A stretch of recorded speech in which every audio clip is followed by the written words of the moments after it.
U.S. envoy, U.S. asking Mexico to let in DEA and other agent. The new U.S. ambassador to Mexico, Ken Salazar, said the United States has asked the Mexican government to allow agents, including those from the Drug Enforcement Administration, to work in Mexico.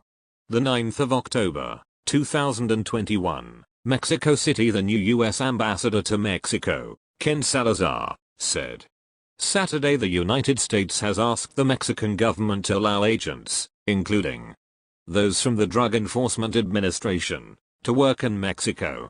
Last year, Mexico pulled foreign agents' immunity from prosecution and imposed strict limits on their contacts with their Mexican counterparts.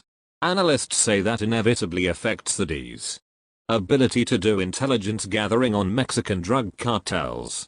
Since some DEA personnel are already in Mexico, it appears the US request is for more to be allowed in, or for those here to be allowed to work more freely.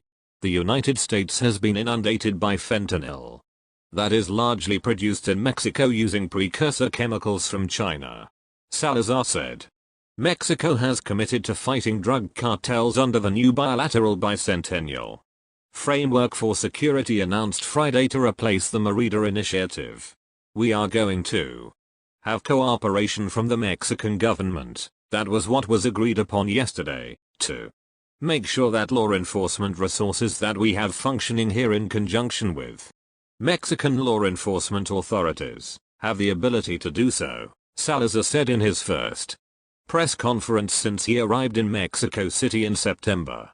So yes, that includes our request, and we are working this with the government on having the opportunity to again bring agents, including our DEA agents, but we're doing this in a way where we're doing it in partnership with Mexico, Salazar said.